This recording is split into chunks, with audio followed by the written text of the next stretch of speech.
Perhatian, PDKT Online akan dimulai beberapa saat lagi. Mari siapkan hati kita untuk memuji dan menyembah Tuhan.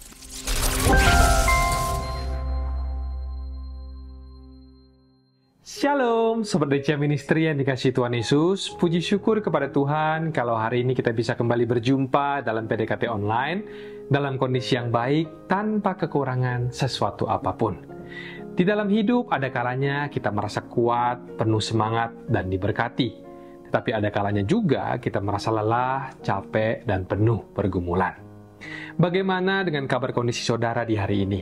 Apakah ada dari Anda yang hari ini yang mungkin hatinya sedang merasa lelah menjalani hidup?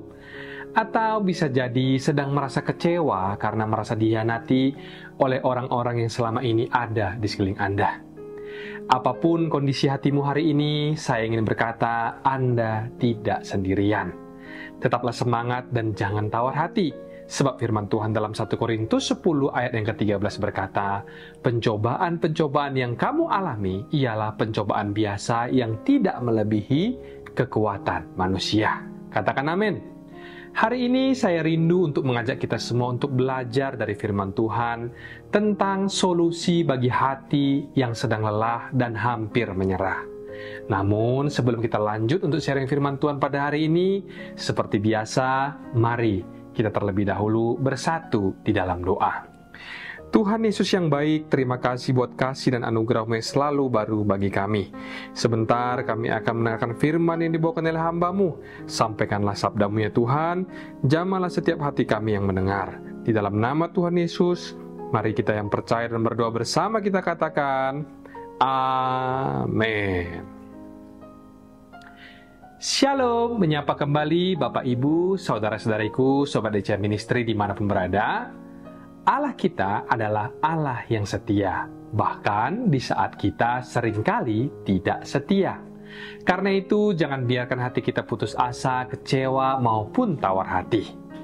Nah, hari ini saya akan memberikan firman Tuhan dalam sebuah sharing yang saya berjudul Solusi untuk Hati yang Mulai Tawar. Mari kita langsung buka firman Tuhan yang diambil dari 2 Korintus pasal yang keempat, ayatnya yang ke-16 sampai 18 dengan judul perikop yang ada di Alkitab kita, Jangan Tawar Hati, juga Waktu Menghadapi Maut. Surat Paulus kepada jemaat yang ada di Korintus, dan inilah firman Tuhan. Kita mulai baca dari ayat yang ke-16, dikatakan, sebab itu kami tidak tawar hati. Tetapi meskipun manusia lahiriah kami semakin merosot, namun manusia batiniah kami dibaharui dari sehari ke sehari. Sebab penderitaan ringan yang sekarang ini mengerjakan bagi kami kemuliaan kekal yang melebihi segala-galanya, jauh lebih besar daripada penderitaan kami. Ayat 18, sebab kami tidak memperhatikan yang kelihatan, melainkan yang tak kelihatan, karena yang kelihatan adalah sementara, sedangkan yang tak kelihatan adalah kekal. 3 ayat saja, tetapi ayat-ayat ini penuh dengan protein ilahi.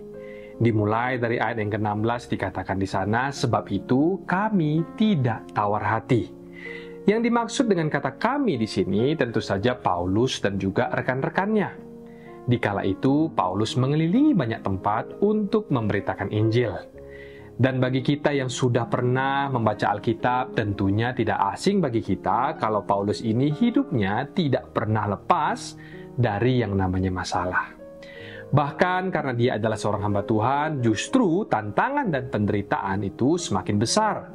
Bukan hanya dia harus berhadapan dengan berbagai macam kesulitan, tetapi dia juga harus berhadapan dengan tantangan yang datang dari umat Tuhan sendiri. Tetapi yang luar biasanya adalah Paulus tetap bisa berkata dengan tegas, sebab itu kami tidak tawar hati. Kok bisa ya? Bagaimana mungkin seorang Paulus yang hanyalah manusia biasa sama seperti kita, bisa tetap kuat menghadapi berbagai macam tekanan dan juga penderitaan? Pertama-tama saya akan ajak kita semua dulu mengerti apa sebenarnya arti daripada tawar hati. Saudaraku, hati seseorang bisa menjadi tawar seringkali ketika orang tersebut menghadapi yang namanya jalan buntu. Atau ketika semua usaha yang dia lakukan itu tampaknya tidak membuahkan hasil alias gagal. Dan pada saat itulah hati orang biasanya akan menjadi tawar alias hambar. Tetapi janganlah kita terkecoh dengan pintu yang tertutup. Sebab Tuhan tidak akan pernah membiarkan kita tanpa jalan keluar. Jika satu pintu itu tertutup, maka percayalah bahwa Tuhan sedang menyiapkan pintu lain yang akan terbuka di waktu yang tepat. Beda ceritanya jikalau kita itu hanya bergantung kepada panca indera dan juga perasaan. Maka cepat ataupun lambat, pasti kita akan menjadi tawar hati. Ketika orang yang demikian melihat jalan buntu yang ada di depannya, maka orang tersebut akan langsung berpikir dan berkata, sudah tidak ada lagi harapan. Tetapi bagi kita yang menyebut diri kita sebagai anak-anak Tuhan, kita harus selalu ingat bahwa Yesus pernah berkata bahwa Dia adalah jalan sebelum Dia mengatakan bahwa Dia adalah kebenaran dan hidup. Terlebih dahulu Yesus berkata bahwa Dia adalah jalan, dan itu artinya di dalam Kristus selalu ada jalan. Katakan amin. Bukan Kristus namanya jika tidak ada jalan. Atau dengan kata lain, anak-anak Tuhan tidak mengenal yang namanya jalan buntu. Sebab sekalipun pintu yang tertutup itu tidak dibuka-buka, atau mungkin sudah berdoa mati-matian dan menunggu tetapi tetap saja pintu itu tertutup, maka mungkin saja atau bisa jadi kalau itu pertanda bahwa Tuhan menghendaki pintu yang lain. Tuhan bisa membuka pintu lain yang mungkin selama ini tidak kita lihat. Sebab itu mari kita punya iman yang selalu percaya bahwa di dalam Tuhan jangan hanya terpaku pada satu jalan yang kita inginkan. Saya berkata begini bukan berarti kita menjadi orang yang pelin-pelan, tapi kita juga harus mulai menyadari dan mengakui bahwa tidak semua kehendak kita itu bisa dipaksakan. Ada waktunya kita perlu berkata seperti doa Yesus di Taman Getsemani, bukan kehendakku, tetapi kehendak-Mu yang jadi. Terkadang ada orang yang memang sudah keras kepala, maunya harus ke situ, tetapi tetap tidak bisa-bisa. Tiba-tiba Tuhan memberikan kepada dia jalan yang lebih baik. Pintu yang ada di kanan maupun kirinya sekarang semuanya terbuka. Jadi marilah kita mempelajari dan mengenali kehendak Tuhan. Belajar untuk diarahkan oleh Kristus kepada perkara-perkara yang tidak kita duga, kepada perkara-perkara yang di luar prediksi dan juga perencanaan kita. Meskipun kita sudah berdoa kepada Tuhan, bukan kehendakku tetapi kehendak-Mu yang jadi, terkadang Tuhan tidak langsung memberi kepada kita opsi ataupun alternatif lain, tapi malah justru membiarkan pintu yang kita harapkan itu tetap tertutup karena Tuhan menghendaki pintu tersebut harus didobrak oleh kuasa Tuhan seperti tembok Yeriko yang runtuh. Tetapi supaya kita bisa tahu mana yang harus kita lakukan, kapan kita harus menunggu dan kapan kita harus melangkah, maka disinilah kita perlu untuk terus berdoa dan mencari kehendak Tuhan. Karena melalui firman dan hadiratnya lah setiap kita akan diberikan hikmat untuk memahami rencana dan juga kehendaknya yang sempurna.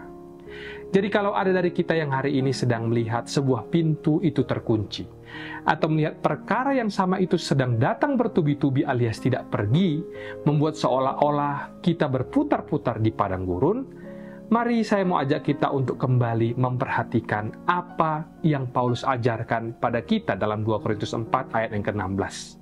Kita ulangi baca sekali lagi, sebab itu kami tidak tawar hati, meskipun manusia lahiriah kami semakin merosot, tetapi manusia batiniah kami diperbarui dari sehari ke sehari.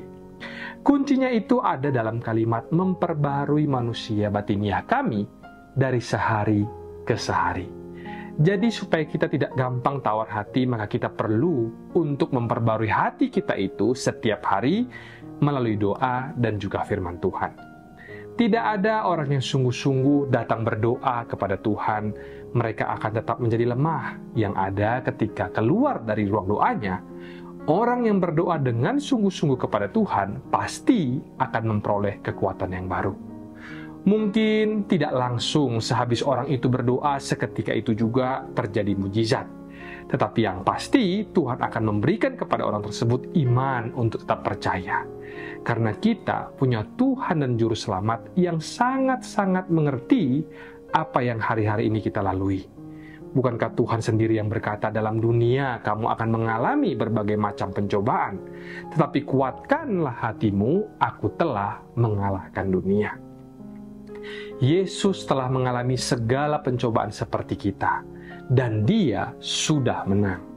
Jadi sekarang kita punya alasan yang kuat untuk percaya dan mempercayakan sepenuhnya hidup kita ke dalam tangan-Nya. Di dalam Matius 7, Tuhan juga berjanji tidak pernah ada orang yang datang kepada Tuhan minta roti, lalu Tuhan memberinya kalajengking ataupun ular. Tidak pernah juga ada orang yang datang kepada Tuhan dengan letih lesu dan beban berat, Tuhan tidak akan mengangkat kuknya dan menggantinya dengan kuk baru yang ringan. Setelah berdoa, masalah mungkin saja tetap ada, tetapi orang yang berdoa tersebut akan diberikan ketabahan. Di saat berdoa, pasti orang itu dikasih Tuhan iman yang hidup, iman yang mengalahkan semua tantangan dan segala keputusasaan, karena iman adalah dasar dari segala sesuatu yang kita harapkan dan bukti dari segala sesuatu yang tidak kita lihat. Tuhan tidak akan pernah membiarkan kita berada di dalam pencobaan tanpa memberikan kepada kita iman untuk mengatasinya. Selain melalui doa, manusia batinnya kita juga harus dibaharui oleh firman Tuhan. Sebab orang yang butuh Tuhan dan juga tuntunannya, maka orang tersebut pasti akan membuka Alkitabnya. Baik membacanya secara teratur, pasal demi pasal dari Kejadian sampai Wahyu, atau mungkin saja dia baru memulai membukanya hari ini, dan tidak tahu mulai dari buku mana, tetapi yang pasti, mau itu kapanpun, dimanapun seseorang membuka halaman mana, pada Alkitabnya, Tuhan pasti akan berbicara. Sekalipun kalau boleh saya menyarankan yang namanya membaca Alkitab itu sebaiknya teratur supaya Anda sehat. Kita aja kalau makan perlu teratur ya kan, karena kalau nggak makan nanti kita bisa sakit mah. Orang yang hatinya mencari Tuhan, membaca Alkitab, dan merenungkannya, maka pastilah orang tersebut akan mendapatkan rema. Lain hal jikalau ada orang itu yang hatinya salah ketika membaca Alkitab. Dia membaca Alkitab dengan tujuan untuk mengkritik Tuhan seperti orang Farisi. Kalau sudah begitu, biasanya Tuhan akan menyembunyikan hikmat. Sebab pada orang yang merasa dirinya berhikmat, Tuhan akan sembunyikan hikmat. Dan pada orang yang merasa dirinya bodoh dan butuh suara Tuhan, maka Tuhan akan memberikan kepada dia hikmat. Tuhan berjanji untuk memberikan kepada kita kekuatan baru yang persis dan juga sesuai dengan apa yang menjadi kebutuhan kita. Namanya hidup itu pasti ada kala pahit dan juga ada manisnya. Tapi orang-orang yang rohnya diperbaharui setiap hari, dia tidak akan mengeluhkan pahitnya karena dia selalu mensyukuri manisnya. Maka hidup orang tersebut selalu dipenuhi sukacita, sekalipun masih punya masalah ataupun pergumulan. Lalu ayat selanjutnya, ayat ke-17, sebab penderitaan ringan sekarang ini mengerjakan bagi kami kemuliaan kekal yang melebihi segala-galanya, jauh lebih besar daripada penderitaan kami. Coba kita perhatikan kembali kalimat Paulus di dalam ayat yang ke-17 ini. Dia berkata, penderitaan ringan yang sekarang ini. Kalau tadi misalkan orang yang menulis ini tidak punya masalah, hidupnya enak, tinggal di istana, mungkin kita nggak akan percaya. Tapi kalau yang menulis ini adalah seorang yang penderitaannya aduhai dan luar biasa.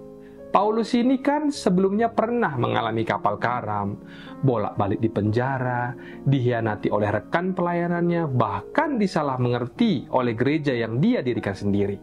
Jadi coba lagi kita bayangkan gimana ceritanya orang yang punya 1001 masalah seperti Paulus ini bisa ngomong kalau penderitaannya itu ringan. Paulus bisa begitu tentu karena dia punya cara pandang yang benar tentang penderitaan hidup. Bagi seorang Paulus, kesusahan sehari cukuplah untuk sehari.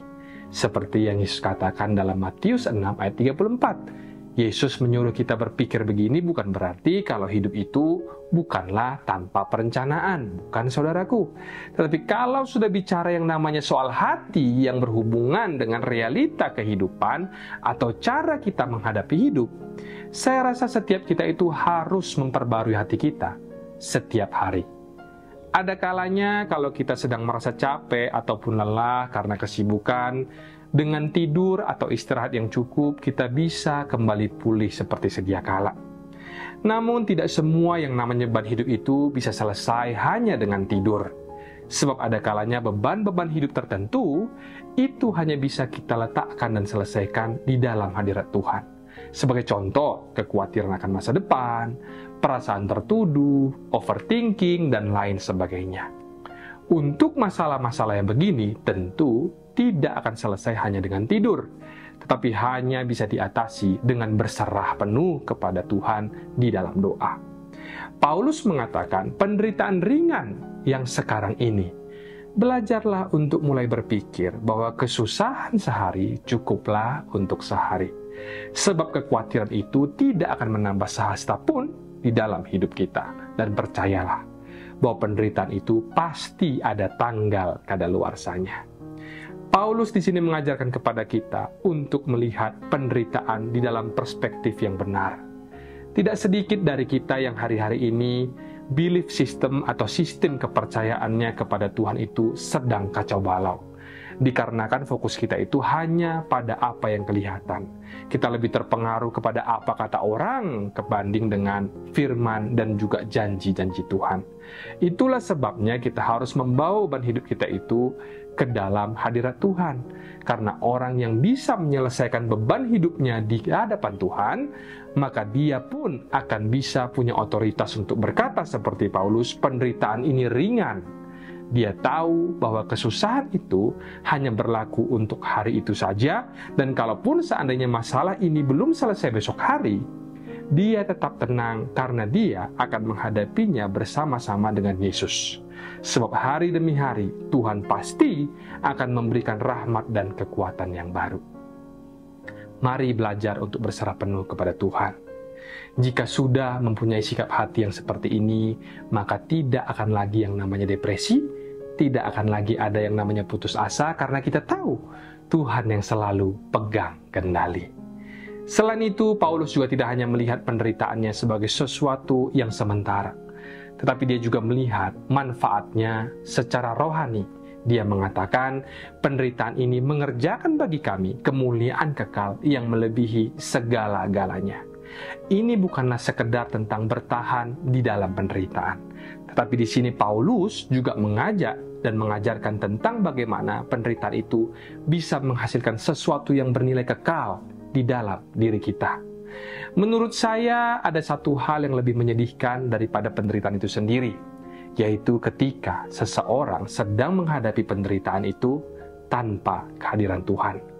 Jikalau kita melihat seseorang yang sakit keras tetapi tidak mempunyai dana, tentu kita kasihan dan ikut merasa sedih melihatnya. Jikalau ada orang yang harus menjalani kemoterapi contohnya, tapi tidak punya asuransi. Tetapi yang lebih kasihan lagi adalah orang yang menghadapi penderitaan tapi tanpa Tuhan. Bayangkan jika seseorang sakit keras tapi dia tidak punya kepastian tentang kehidupan yang kekal. Pasti orang tersebut merasa begitu takut dan cemas tentang apa yang terjadi setelah kematian. Tapi ketika dia melihat kembali hidupnya, dia sadar kalau selama ini dia belum membangun sesuatu yang bernilai kekal, malah banyak menabur kesalahan dan juga penyesalan. Itulah yang menurut saya yang paling kasihan. Tapi bagi orang-orang yang punya Tuhan, itu punya kepastian. Hari-hari ini kita banyak mendengar kesaksian daripada orang-orang yang mengalami penyakit berat, bahkan divonis tidak memiliki harapan hidup. Tapi mereka tetap memiliki damai sejahtera. Mereka mengalami yang namanya kesedihan. Tapi di tengah penderitaan ada damai yang tidak bisa dijelaskan menopang hidup mereka.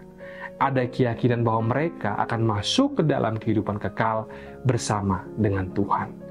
Orang yang punya Tuhan tidak takut mati, karena dia tahu hidupnya tidak berakhir di sini. Bahkan di tengah penderitaan dia justru mengalami Tuhan lebih dalam. Mereka justru bisa menguatkan orang lain, karena orang-orang yang hidup dalam Tuhan itu seperti dia itu punya baterai cadangan di dalam dirinya yang bisa ngecas sendiri. Di tengah badai hidup yang mereka hadapi, mereka punya Tuhan yang adalah sumber kekuatan yang menopangnya.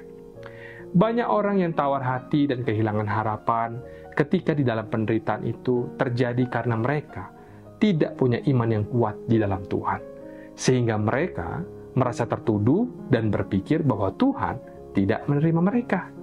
Kalau seseorang sudah merasa tertuduh, bagaimana mungkin orang itu bisa percaya bahwa Tuhan akan menolongnya? Tapi kalau kita hidup di dalam Kristus, kita tidak perlu takut menghadapi pencobaan dan penderitaan. Meskipun yang jadi masalah hari ini itu adalah banyak-banyak orang-orang yang baru menyadari pentingnya percaya kepada Tuhan setelah mereka menghadapi kesulitan. Jangan sampai ada dari kita yang seperti itu ya saudaraku. Lalu di ayat yang terakhir di seri kita hari ini, di ayat 14, Paulus berkata, "Sebab kami tidak memperhatikan yang kelihatan, melainkan yang tak kelihatan, karena yang kelihatan adalah sementara, sedangkan yang tak kelihatan adalah kekal." Paulus menutup pasal ini dengan sebuah prinsip yang menjadi fondasi kenapa dia bisa berkata bahwa penderitaannya itu ringan. Itu adalah karena dia tidak fokus pada apa yang kelihatan, tetapi pada apa yang tidak kelihatan. Sebab jika kita hanya melihat pada masalah yang berat dan bertubi-tubi, atau pada penderitaan yang kita rasakan tidak pernah habis-habisnya, pastilah kita akan tawar hatinya. Tapi Paulus mengajarkan kita untuk melihat lebih dalam dengan iman, melihat dengan perspektif kekekalan. Dan Paulus mengajarkan kita untuk melihat kasih Tuhan yang menyertai kita di dalam setiap keadaan, dan juga upah di surga yang menanti bagi setiap mereka yang setia, serta karakter yang sedang dibentuk oleh Tuhan agar semakin serupa dengan Kristus. Inilah cara berpikir Paulus yang dikatakan dalam Roma 8 ayat yang ke-18.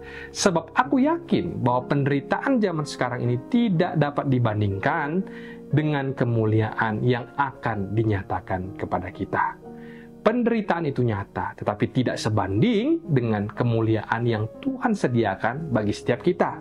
Jika hari ini ada dari antara kita yang sedang sakit, jangan hanya melihat sakitnya, tetapi lihatlah bagaimana Tuhan sedang membentuk iman Anda. Atau jika hari ini Anda sedang merasa jalan hidup Anda buntu, maka jangan hanya melihat pintu yang tertutup, tapi percayalah bahwa Tuhan bisa membuka pintu yang lain.